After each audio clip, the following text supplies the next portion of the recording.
Good evening, folks. This is Greg Judy, Green Pastures Farm.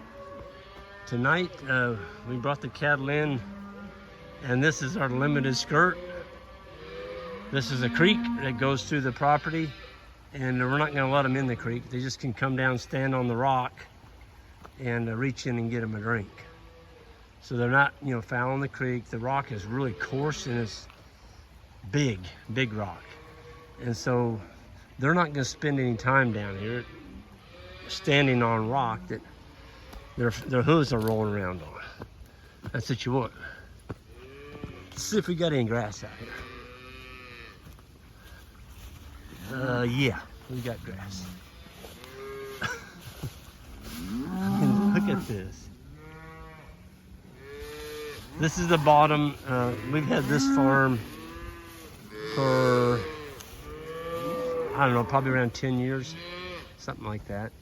It's owned by a hunter, and there was no legumes in here. It was just dead thatch. There was no clover in this whole farm. And because it is a hunter, I did jump start it. I put down 3 pounds of red clover. And we've got some red, but there's a lot of wild white clover in here. There's orchard grass, there's hop clover. I see a little bit of love grass in there. A lot of orchard, fescue, and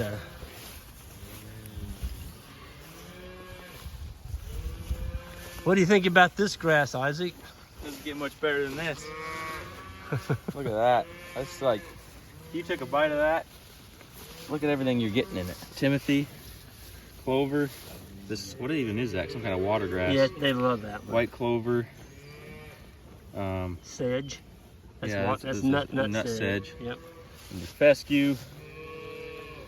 You can see they're all just going to town on it. They're hitting it right at the right time too. Well, the cows are really starting to lose their, Look at this. Look, deer. their winter coat. Yeah, Or that's a deer. woodchuck or something. That's deer there. Yep. The deer aren't stupid. Nope. They're. I just tell them this property's owned by a deer hunter, and we leased it.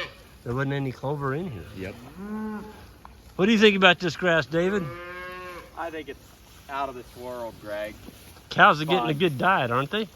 They're getting a great diet. They're getting a polyculture of everything they want. They're going to pick out the ice cream, but they've got all the Wheaties and the mustard greens they want too. Yeah. It's tender. Everything they're eating here is new Tender growth. and palatable. Yeah. Yeah. Yeah. And there's a couple calves you might hear in the background mooing. They're just bonding with the mothers, and then everything's going to be quiet. Right. They can't find the moms. The grass is so tall. That's right. And you can see look out through there, you can hardly see the calves from a distance. I mean, they're, Yeah, once they lay down, they're gone. yeah, They're that's hidden. right. Well, I tell you what, they look good. Man.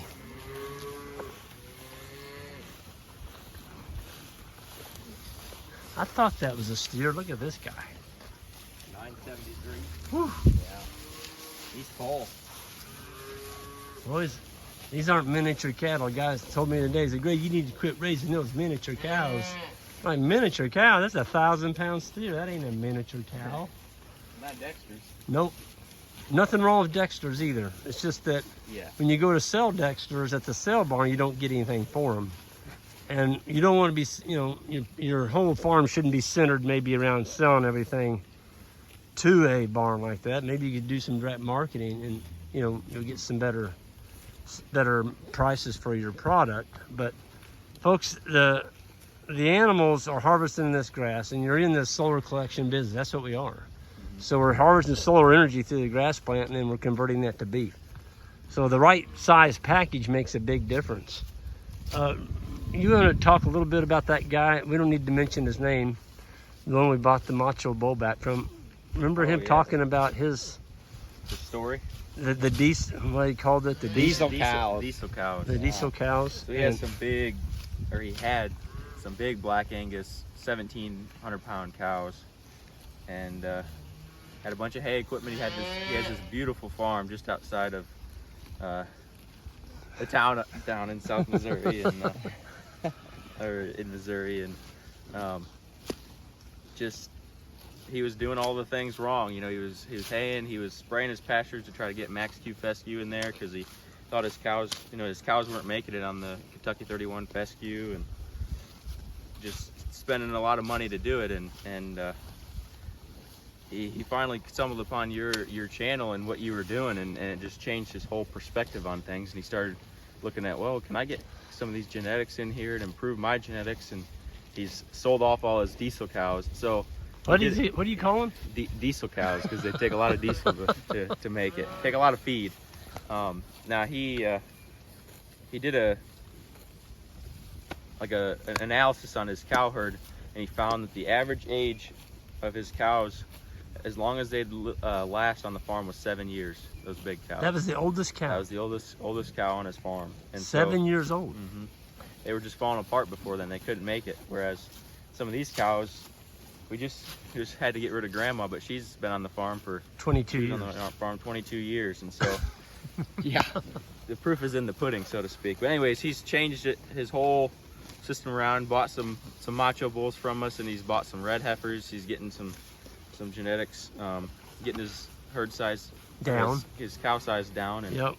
He was talking to.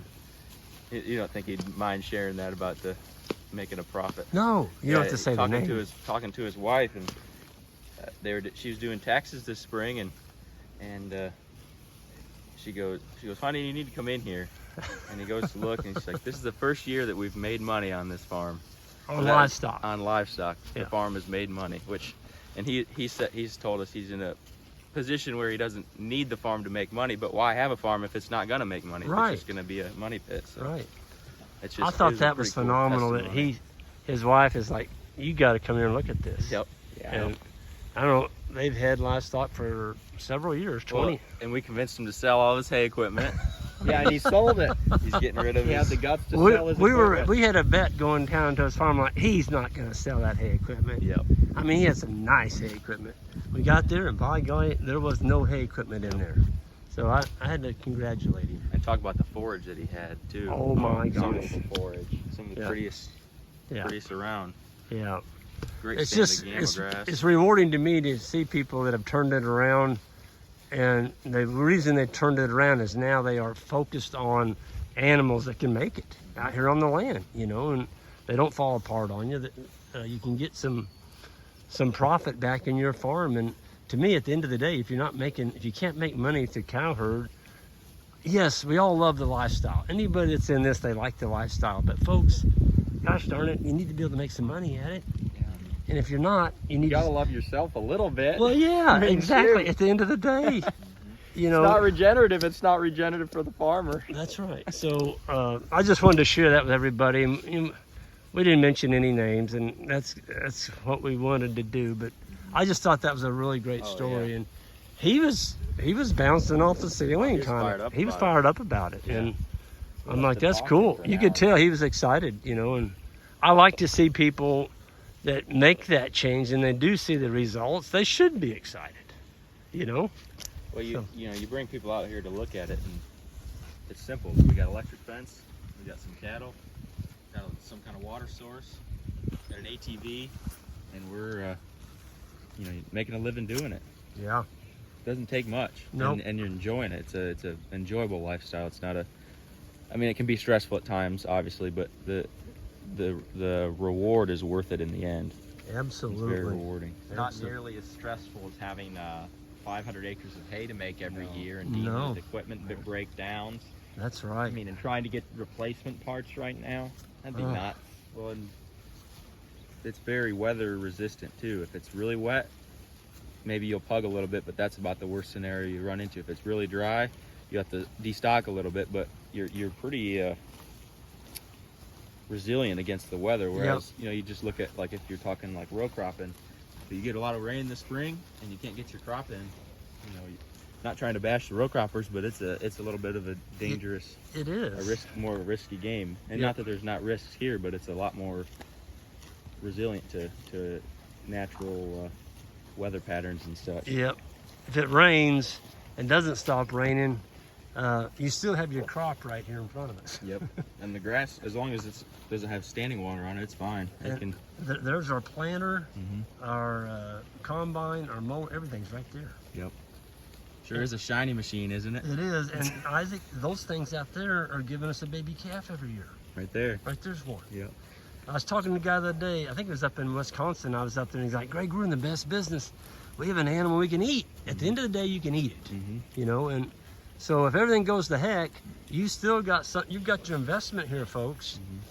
How many of y'all feel secure about your investment in the banks right now? I mean, this inflation thing, your money, 8% inflation. This is tangible. That's right. You can eat this. So, and it can have babies for you every single year. And it can keep the cycle going year after year after Yep. year after year. And we call that regenerative agriculture. And not only keep it going, but improve this cycle. Exactly. Yeah, I don't know of another tool that you could put out here like we're doing right here and improve landscape, soil, the water catchment, everything in one pass. In one pass. And they're doing it for us. And they're doing it while we're sleeping at night. Yep.